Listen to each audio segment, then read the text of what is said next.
double tap 啦。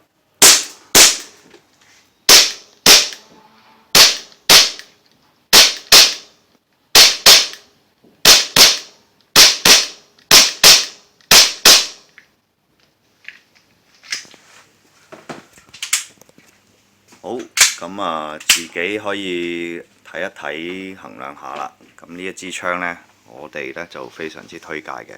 好啦，而家睇埋 reset 嗰個長度啦。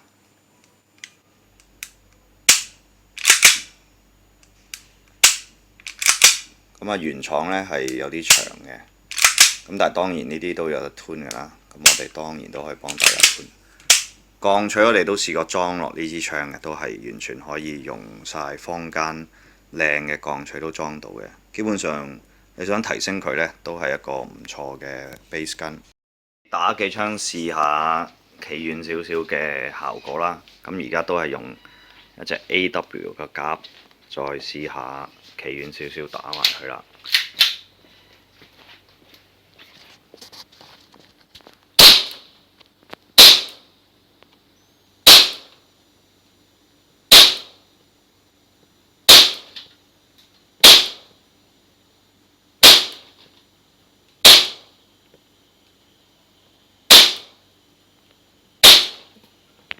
好，睇睇先。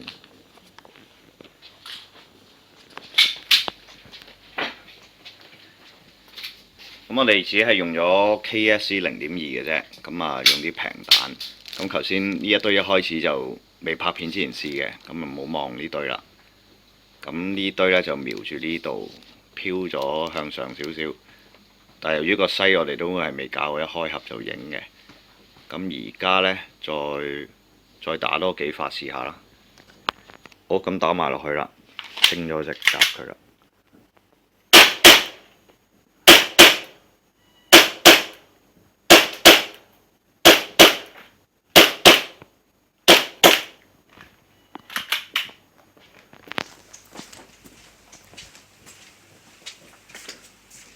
亦都唔係好差，第二輪。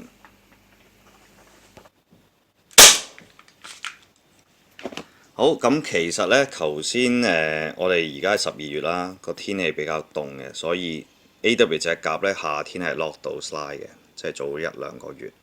咁啊，今日就比較凍嘅。咁其實呢個距離啦，睇到呢個畫面嘅距離呢，打 IPSC 呢都算係 alpha 區域㗎啦。頭先呢個距離。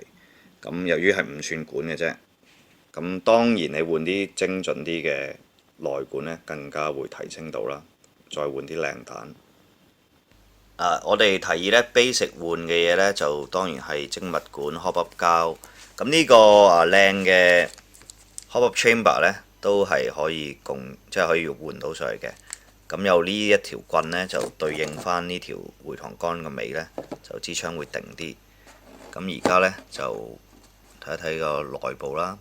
飛機呢都係同 Marui 通用嘅。咁啊，改呢啲嘢呢，嗰個算係 basic 提升㗎啦。咁有多啲錢呢，就換下鋼錘。咁啊，當然啲回膛彈弓呢啲都可以 set 過啦，自己喜好啦。咁啊，下身大部分嘢都共用㗎啦。咁啊，呢個飛鏢呢，都係 AW 自己嘅。咁啊，有個假撞針設計。但係我覺得如果認真打 IPSC 呢，呢個都可以拆咗佢嘅。咁啊，暫時呢，就咁樣報告俾大家聽啦。有興趣呢，就嚟我哋 CRW 再詢問下啲細節啦。